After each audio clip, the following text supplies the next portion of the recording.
Podejrzenia o żydowskich przodków, bękarty i patologiczny ojciec, zmiany nazwiska, narcyzm i artystyczne niespełnienie. To tylko niektóre z elementów rzucających cień na historię Adolfa Hitlera i jego rodziny.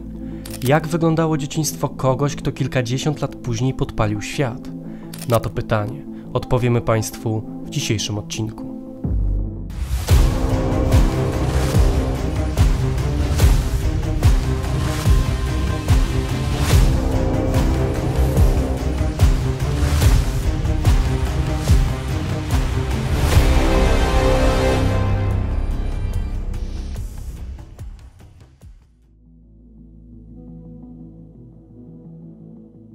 Badanie pierwszych lat życia Hitlera nie należy do zadań łatwych, a podstawowym problemem jest brak źródeł. Najważniejsze z nich zostały skonfiskowane przez Hitlera w 1933 roku, a 12 lat później, gdy Berlin stawał się stosem Gruzów, zostały zniszczone na jego rozkaz przez osobistego adiutanta Juliusza Schauba.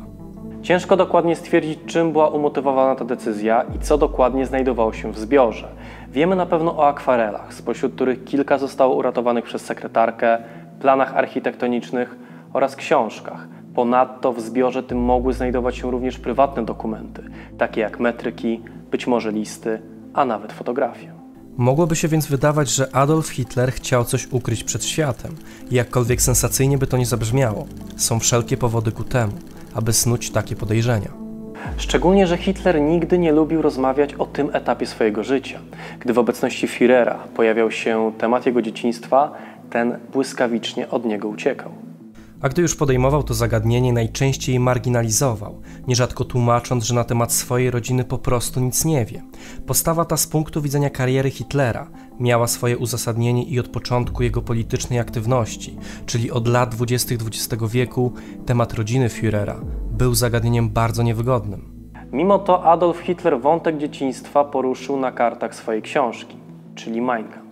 Moglibyśmy więc powiedzieć, że dysponujemy źródłem z pierwszej ręki. Musimy jednak pamiętać, że informacje zawarte w mojej walce nie są do końca wiarygodne.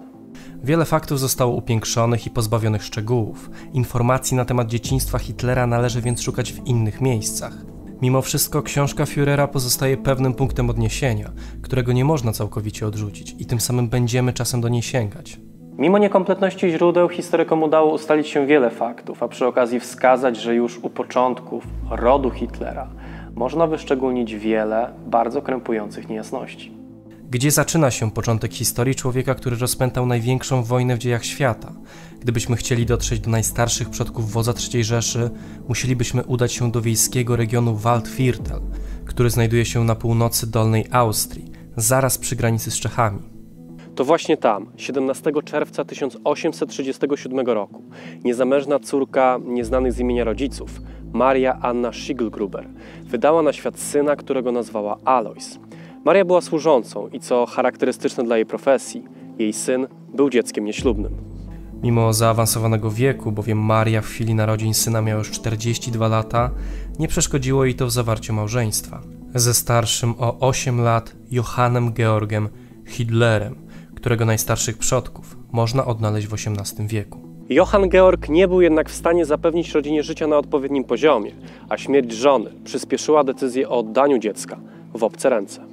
Opieki nad Aloisem podjął się młodszy brat Johanna Georga, zamożny rolnik, Johann Nepomuk, który mimo bezpośredniego pokrewieństwa zapisywał swoje nazwisko nieco inaczej od starszego brata, mianowicie Hitler. Trzeba przyznać, że Aloisowi żyło się u krewnego naprawdę dostatnio. Wychowywał się z 3 jego córkami, ukończył szkołę ludową, a ostatecznie został wysłany do cechu szewskiego w Wiedniu. Biorąc pod uwagę naprawdę mierne pochodzenie Aloisa, uzyskał on szansę na zrobienie naprawdę niezłej kariery. Alois z tej okazji skwapliwie skorzystał, rezygnując jednak z rzemiosła i podejmując pracę w administracji cesarskiej, która przyniosła mu zarówno wysokie stanowisko, jak i dobrą pensję. Jednakże w kilka lat później, dokładnie w 1876 roku, doszło do bardzo osobliwej, zastanawiającej, a przede wszystkim wstydliwej sytuacji. Otóż u notariusza Józefa Penkera w miasteczku Wajtra w towarzystwie 3 świadków zjawił się 84-letni Johann Nepomuk, niedawny opiekun Aloisa. Skłamał on, że 39-letni Alois Schicklgruber nie jest bękartem, lecz prawowitym synem jego młodszego brata, Johanna Georga Hitlera. Zapewne sowicie opłaconemu notariuszowi nie pozostało nic innego, jak dokonać wymaganych korekt, a proboszczowi Dillersheim, Janowi Zandschrimowi, u którego Johann Nepomuk również się pojawił, zmienić w księdze metrykalnej zapis z dziecko nieślubne na dziecko ślubne. Sama korekta poniosła za sobą zmianę nazwiska. Nie wiedzieć do końca czemu, być może z inicjatywy samego Alojza, co potwierdzają późniejsze słowa jego syna, ewentualnie w wyniku zwykłej pomyłki. W rubryce nie wpisano nazwiska Hitler, lecz Hitler. W takich właśnie okolicznościach powstało nazwisko, które na zawsze, w najgorszym tego słowa znaczeniu, przeszło do historii. Nie do końca wiadomo, jakie motywy przyświecały Nepomukowi, który przez kilkadziesiąt lat roztaczał opiekę nad Alojzem. Prawdopodobnie w grę wchodziły kwestie pragmatyczne, a sam Nepomuk chciał zapewnić Alojzowi bezproblemowy spadek wynikający z pokrewieństwa. Duża część historyków uważa, że troska ta była umotywowana faktem, iż to właśnie młodszy brat był prawdziwym ojcem Alojza, do czego oczywiście ten nie mógł się przyznać.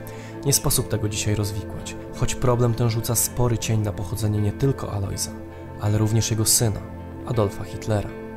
Wypada to szczególnie blado, gdy weźmiemy pod uwagę wszystkie te restrykcyjne wymagania, jakie na Niemców nakładał później Führer. On sam, absolutny parweniusz mający za ojca bękarta, każdemu obywatelowi kazał przedstawiać swoje aryjskie pochodzenie, co nierzadko przekreślało kariery wielu utalentowanych osób. A skoro jesteśmy już przy temacie aryjskości, to pochylmy się nad jedną, bardzo ważną i często podnoszoną kwestią, mianowicie żydowskim pochodzeniu Adolfa Hitlera. Mimo pewnych pokus, jakie generuje to podejrzenie, nic nie wskazuje na to, aby Hitler miał wśród swoich przodków jakiegokolwiek Żyda. Skąd więc w ogóle wzięły się te domysły? Popularność i długowieczność teoria ta zawdzięczała między innymi Hansowi Frankowi. W norymberskiej celi zapisał on, że przodek dyktatora został spłodzony przez mieszkającego w Gracu Żyda o nazwisku Frankenberger, u którego Maria Schicklgruber pracowała jako służąca.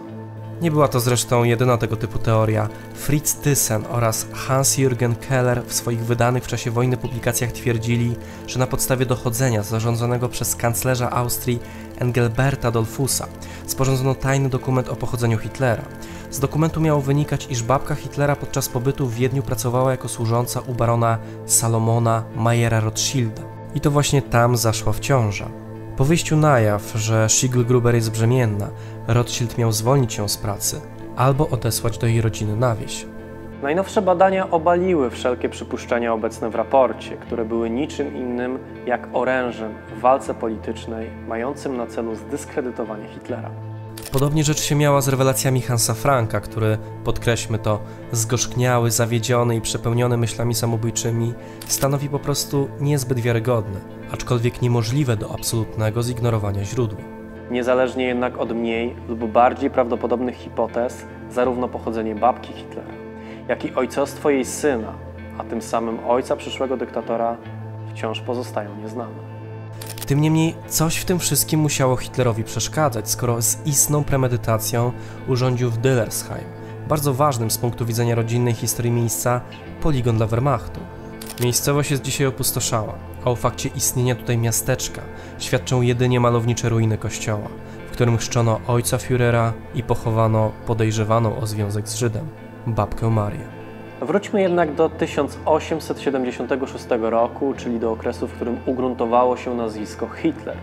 Otóż przyjaciel z lat młodzieńczych Adolfa Hitlera, August Kubizek, wspominał, że z żadnego innego posunięcia swojego ojca Hitler nie był tak zadowolony, jak właśnie ze stworzenia tego nazwiska. Nazwisko Schicklgruber wydawało mu się prymitywne, zbyt chłopskie, a poza tym niewygodne w użyciu i absolutnie niepraktyczne. Z kolei Hitler brzmiał mu zbyt nudno, zbyt miękko. Natomiast Hitler wpadał w ucho i dawał się łatwo zapamiętać. Wyobraźmy sobie następującą sytuację. Do urzędu wchodzi Niemiec, który mówi Heil Schicklgruber. Brzmi to wprost beznadziejnie. Nie chcę powiedzieć, że Heil Hitler brzmi wspaniale, ale sami Państwo przyznacie, jest to zdecydowanie bardziej przyswajalna, a przede wszystkim medialna forma. Czy jednak, aby na pewno nobilitująca, nazwisko Schicklgruber faktycznie jasno pokazywało prowincjonalne pochodzenie rodziny, jednakże samo nazwisko Hitler również nie przynosiło przesadnych powodów do dumy. Po austriacku znaczyło ono nic innego jak chłop, wieśniak, a w najlepszym przypadku drobny posiadacz. Niezależnie jednak od tego, kolejne lata, a przede wszystkim okres II wojny światowej miały na zawsze zmienić znaczenie tego słowa. Wróćmy jednak do Alojza. Co tak naprawdę wiemy o ojcu Hitlera? Na pewno nie należał do zbyt życzliwych ludzi. Zapamiętano go jako absolutnego służbistę, mrukliwego, ponurego urzędnika, który wszystkim kazał zwracać się do siebie w sposób oficjalny. Szorstkie usposobienie Alojza nie przeszkodziło mu w byciu aż 3-krotnie żonatym, co w ówczesnych czasach uchodziło za sporą rozwiązłość. Najpierw ożenił się z 36-letnią Anną Glasl. Związek ten zakończył się rozwodem w 1880 roku, co było efektem romansu, jaki Alojz nawiązał z 19-letnią kelnerką Franciską Matzelsberger, którą następnie poślubił w 1883 roku. 2 lata wcześniej Franciska urodziła mu syna, również Alojza, do którego 2 lata później dołączyła siostra Angela. W 1884 roku Franciska zmarła na gruźlicę. Jeszcze za jej życia Alojz zaczął romansować z niejaką Klarą Pylc, która w domu Hitlerów była zatrudniona w roli opiekunki.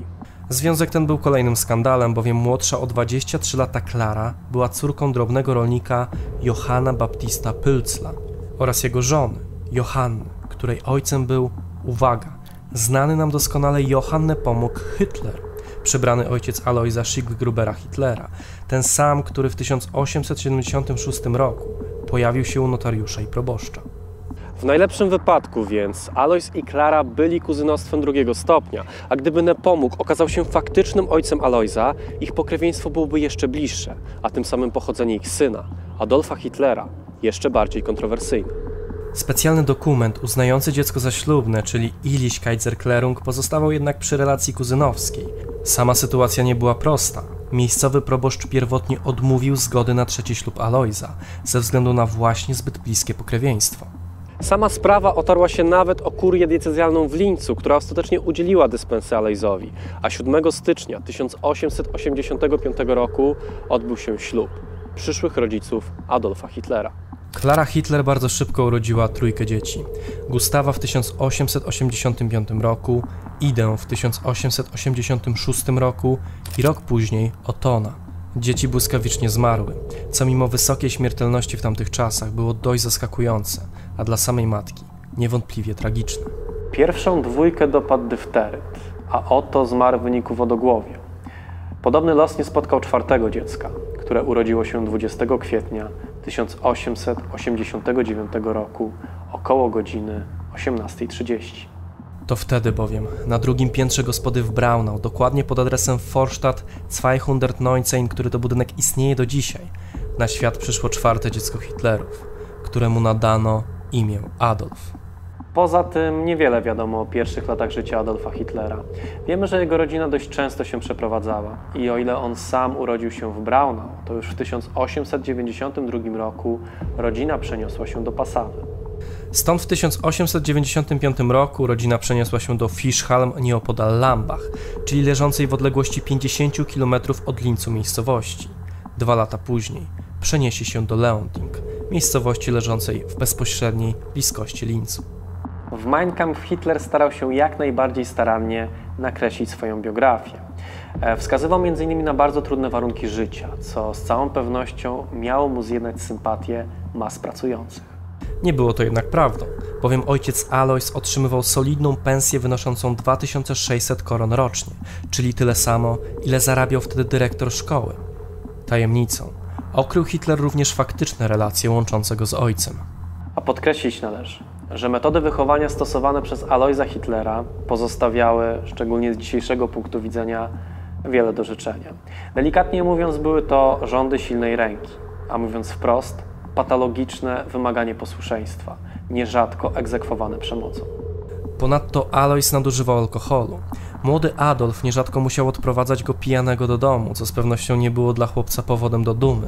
Miało to zapewne bezpośredni wpływ na późniejszą niechęć Hitlera do alkoholu i podjęcie przez niego decyzji o zostaniu abstynentem. Znamiennym pozostaje również fakt, że gdy Alojz coś chciał od swojego syna, nie wołał go po imieniu. Po prostu składał 2 palce i gwizdał, a ten musiał przybiec. Siostra Hitlera wspominała również po wojnie o częstych karach cielesnych wymierzanych przez ojca Adolfowi. Podczas jednego lania Alojz doprowadził chłopca do stanu, w którym przeraził się, czy przypadkiem go nie zabił. Ciężko powiedzieć, ile w tej relacji czy relacjach jest prawdy. Jedno jednak pozostaje pewne. Wbrew temu, co Hitler pisał w Mein Kampf, nie miał najmniejszych powodów do tego, aby darzyć swojego ojca miłością. Jego zachowanie nie miało bowiem nic wspólnego z miłością. Ponadto upatrzył on dla syna karierę urzędnika, o czym Hitler nie chciał słyszeć. Nic więc dziwnego, że jedyne oparcie stanowiła dla Adolfa matka. Matka Hitlera, Klara, była bez wątpienia jednym z najjaśniejszych punktów w życiu przyszłego Führera. Sama w sobie przedstawiała się dość skromnie, była cicha, potulna i jak większość kobiet w tamtym okresie, bez słowa sprzeciwu musiała znosić apodyktyczny charakter swojego męża. Klara wyjątkowo kochała Adolfa, co z pewnością wynikało z tragicznej utraty aż trojga pierwszych dzieci. Innymi słowy, Adolf był rozpieszczany, a matkę zapamiętał w samych superlatywach. Jej małą fotografię nosił przy sobie przez kolejne lata, a jej olejny portret wisiał w jego sypialni do końca życia. Poza Adolfem i rodzicami w domu mieszkali jeszcze pochodzący z drugiego małżeństwa Alois, który zmarł w 1956 roku, Angela, która zmarła w 1949 roku oraz Edmund, który przeżywszy 6 lat zmarł w roku 1900. Jeśli chodzi o Angelę, Hitler nie bardzo za nią przepadał, nazywał ją ponadto głupią gęsią. Tym niemniej Angela przez cały okres życia Hitlera stanowiła funkcję pośrednika z pozostałymi członkami rodziny, z którymi Hitler utrzymywał kontakty tylko wtedy, gdy było to naprawdę konieczne. Z kolei przyrodni brat Alois Junior prowadził, podobnie jak jego ojciec, bardzo burzliwe życie miłosne. W pewnym momencie został nawet posądzony o bigamię. Po dojściu Hitlera do władzy wzajemne relacje zostały bezpowrotnie zerwane. W domu mieszkała jeszcze rodzona siostra Hitlera, Paula, która nigdy nie była aktywna politycznie. Po wojnie została zatrzymana przez Amerykanów, przesłuchana i wypuszczona na wolność. Wróciła do Wiednia, a następnie przeniosła się do Berchtesgaden, gdzie zmarła w wieku 64 lat. Była to ostatnia osoba z najbliższej rodziny wodza III Rzeszy. Jak wspomniałem wcześniej, w 1895 roku rodzina Hitlerów przeprowadziła się do Hafeld w gminie Fischham koło Lambach. I tam też od maja wspomnianego roku 6-letni Adolf Hitler rozpoczął naukę w szkole wiejskiej. 2 lata później zapisano go do szkoły podstawowej oraz chłopięcej scholi przy klasztorze benedyktynów, którą przyszły Führer zapamiętał w jak najcieplejszych barwach. W 1898 roku rodzina Hitlerów ponownie się przeprowadziła, tym razem do wsi Leonding koło Linzu, gdzie Alois Hitler kupił dom, który kilkanaście lat później stał się miejscem pielgrzymek narodowych socjalistów. Dom ten, mały i prymitywny, jak go zapamiętał, odwiedził również Józef Goebbels. Zaprowadzono mnie do pokoju, który był niegdyś jego królestwem, a więc tu stał się geniusz. Zrobiło mi się na duszy podniośle i uroczyście. Dom ten stoi zresztą do dzisiaj. Odnaleźć można go przy Michaelbergstrasse. Jak Hitler przedstawiał się w szkolnej ławie? Podobno był uczniem bardzo zdolnym, a pokonywanie kolejnych klas nie stanowiło dla niego żadnego problemu. Śmiesznie łatwa nauka w szkole pozostawiała mi tyle wolnego czasu, że więcej widywało mnie słońce niż mój pokój. W tym też czasie Hitler, jak wielu jego rówieśników, zaczytywał się w prostych książkach, głównie serii stworzonej przez Karola Maya, do czego często wracał choćby w Wilczym Szańcu podczas swoich narkotycznych monologów. Jest to istotne pod tym względem, że książki te rozbudziły u młodego Adolfa olbrzymi szacunek dla instytucji przywódcy. Tak też nieprzerwanie, nawet podczas II wojny, Führer Rzeszy podziwiał Winnetou, którego czyny być może miał w głowie, gdy przyjmował zblazowaną minę na grupowym szkolnym zdjęciu z 1899 roku. W 1900 roku przyszły dyktator podjął naukę w Państwowej Szkole Realnej w Linzu, której budynek zachował się zresztą do dzisiaj. Większa miejscowość przyprawiła jednak Hitlera o pierwsze rozczarowanie. Synowie linckich mieszczan uważali go za parweniusza, przez co ciężko było mu wkomponować się w nowe otoczenie, nie mówiąc już o objęciu w grupie rówieśników przywództwa, jak miało to miejsce wcześniej. W tym też czasie Hitler wyraźnie się rozleniwił, a jego wyniki w nauce nie były już tak dobre jak przedtem. Jednakże nauczyciele w dalszym ciągu podkreślali duże zdolności chłopca.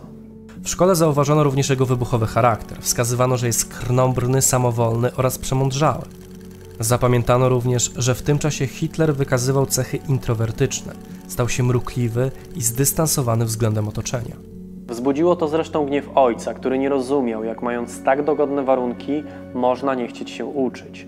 Sam Hitler wyjaśnił w Mein Kampf, że jego niechęć wynikała z tego, że chciał za wszelką cenę pokrzyżować plany ojca, które dotyczyły skierowania Hitlera na ścieżkę kariery administracyjnej.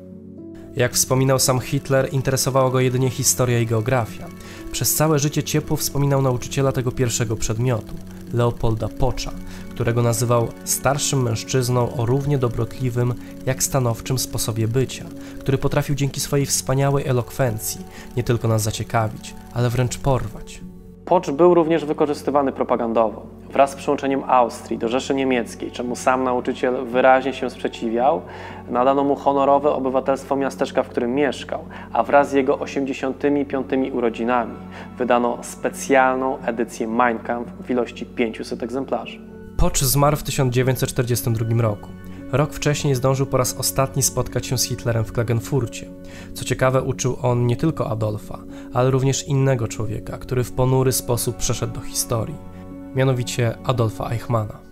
Między ojcem a synem narastał konflikt, ostatecznie przerwany za sprawą śmierci rodziciela, która nastąpiła 3 stycznia 1903 roku. Żywota dokonał on w wieku 65 lat w swojej ulubionej karczmie noszącej do dziś nazwę Gasthof Wiesinger. Zachował się nie tylko jej budynek, ale również skórzana sofa, w której Alois zmarł. Hitler w Mein Kampf zapisał, że śmierć ojca pogrążyła wszystkich w głębokim cierpieniu. Wydaje się jednak, że było zupełnie inaczej. On sam pozbył się niewygodnej kontroli. Odetchnęła również z pewnością matka Klara, która przy okazji otrzymała wysoką wdowią rentę, która pozwoliła zarówno na utrzymanie jej samej, jak i dzieci. W tym czasie następuje, nieskrępowany ojcowską wolą, wzrost zainteresowania u Hitlera kwestiami artystycznymi. Dzieci drugiej siostry Klary, Terezji, u której Hitlerowie spędzali często wakacje, wspominały, że młody Adolf czasem się z nimi bawił, ale najchętniej spędzał czas na uboczu, malując i rysując lub czytając jedną z książek, które zawsze ze sobą przywoził. Kreatywność nie szła jednak w parze z nauką i jakkolwiek Hitler ukończył klasę w roku 1903-1904, uczynił to w trybie warunkowym. Tym samym matka Klara była zmuszona przenieść go do nowej szkoły, oddalonej o kilkadziesiąt kilometrów w miejscowości Steyr. Hitler nie był tym faktem zadowolony. Tęsknił za matką i pod koniec roku wynegocjował u niej przeniesienie z tej szkoły. Zbiegło się to ze sprzedażą wspomnianego wcześniej domu w Leonding i wynajęcia w czerwcu 1905 roku mieszkania w Lincu przy Humboldtstrasse 31. Hitler w Mein Kampf zapisał, że kilkuletni pobyt w Lincu był dla niego niemal jak piękny sen.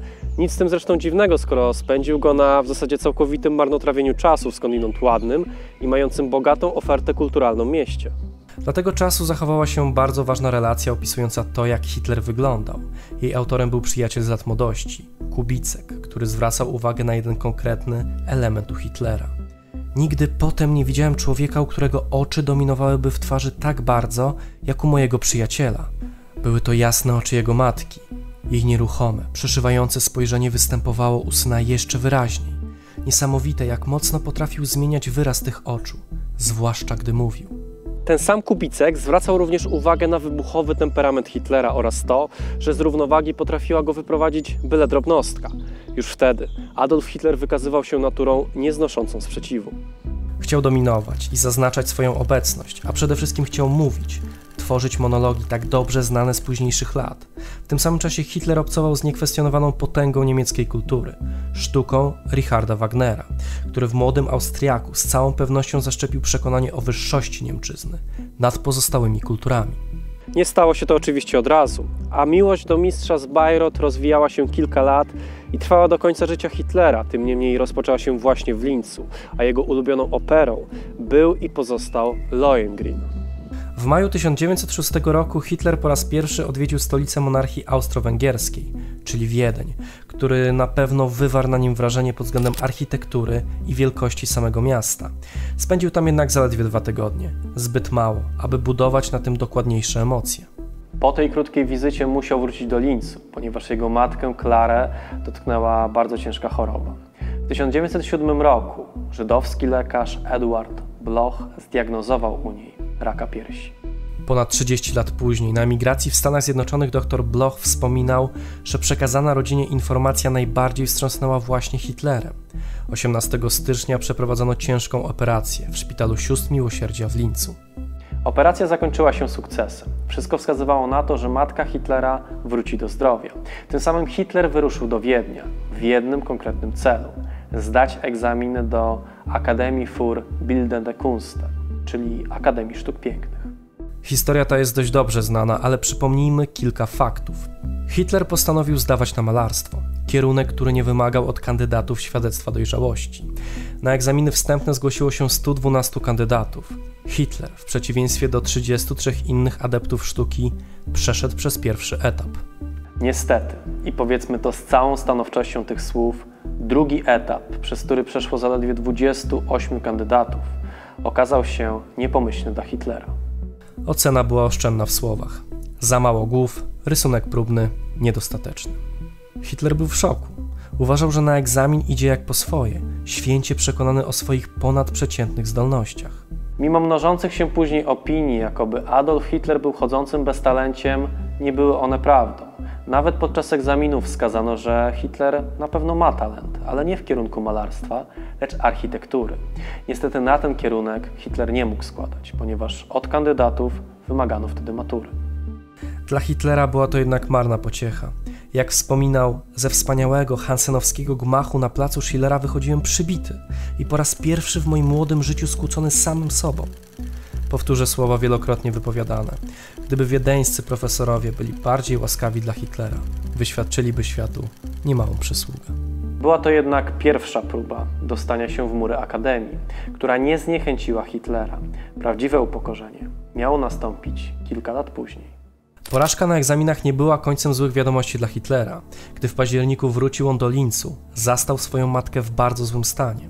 Błyskawicznie podjął się opieki nad nią, a delikatność i oddanie, jakimi się wtedy charakteryzował, wzbudziły uwagę postronnych. W nocy z 20 na 21 stycznia 1907 roku w wieku 47 lat zmarła Clara Hitler. Adolf pozostał przy niej przez całą noc, aż do momentu pojawienia się lekarza Blocha. W listopadzie 1938 roku zanotował on, że w ciągu bez mała 40-letniej praktyki nie widziałem młodego człowieka, który byłby z bólu i smutku tak nieszczęśliwy, jak młody Adolf Hitler. Czy żydowskie pochodzenie lekarza rodzinnego, któremu nie udało uratować się matki Hitlera, mogło być przyczyną antysemityzmu Adolfa? Mimo zrozumiałych podejrzeń, raczej nie. Co więcej, w dniu pogrzebu matki Hitler przybył do gabinetu lekarza i złożył mu wyrazy wdzięczności za leczenie jego matki. Wdzięczność znalazła swoje potwierdzenie również później.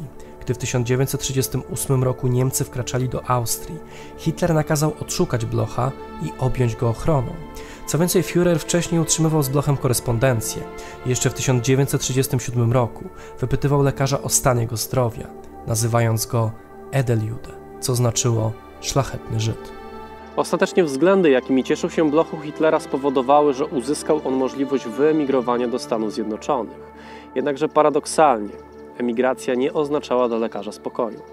Nie dość, że nie uznano jego dyplomu lekarza wydanego w Austro-Węgrzech, to w 1941 i 1943 roku Bloch był przesłuchiwany przez Amerykanów w celu uzyskania informacji o dzieciństwie Hitlera.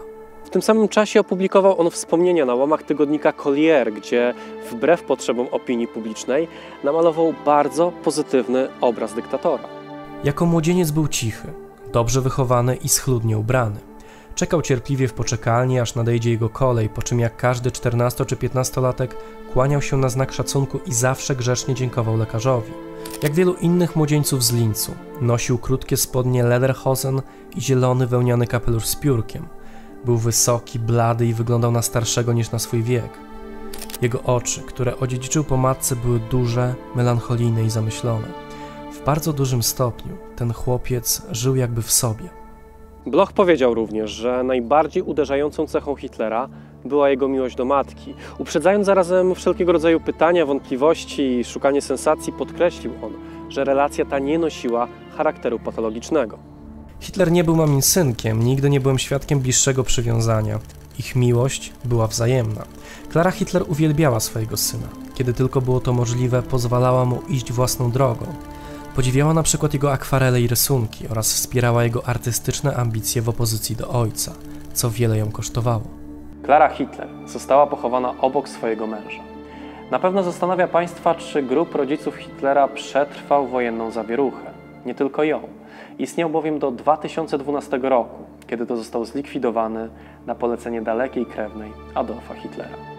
Odpowiedzialny za całą procedurę ksiądz Peter Schatzscher zaznaczył, że szczątki pochowanych nie zostały ekshumowane, a miejsce na cmentarzu miało zostać przydzielone nowym użytkownikom.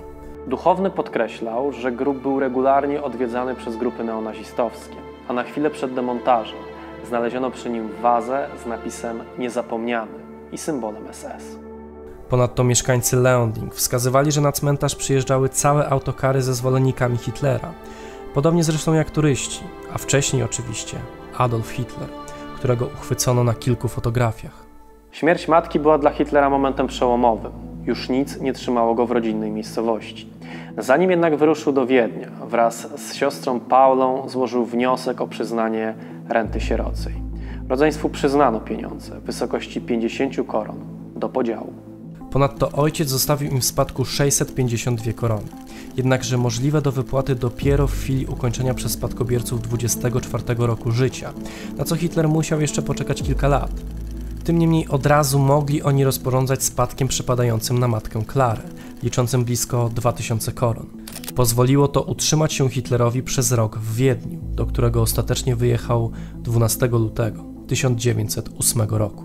W życiu Hitlera rozpoczął się nowy okres, w którym jego domem miał stać się Wiedeń. Miasto, które go ukształtowało i które ostatecznie wykrystalizowało jego poglądy. O tym jednak, jak wyglądał Wiedeń Hitlera, opowiemy Państwu w osobnym materiale. A póki co serdecznie dziękujemy za uwagę i do zobaczenia w kolejnym odcinku. Dziękujemy wszystkim naszym patronom za wsparcie. W dzisiejszym odcinku pragniemy serdecznie pozdrowić panią Suzy Kryju oraz panów Marcina Smajka, Piotra Luberę, Piotra Bulicę, Adriana Martynowicza, Damiana Dziedzica, Pawła Łabno, Huberta Kędziorka, Adriana Flora, Marka Pyszorę, Rudolfa Miczkę oraz Michała Sapkę. Ty również możesz mieć wpływ na tworzone przez nas materiały. Dołącz do nas już dziś na platformie Patronite.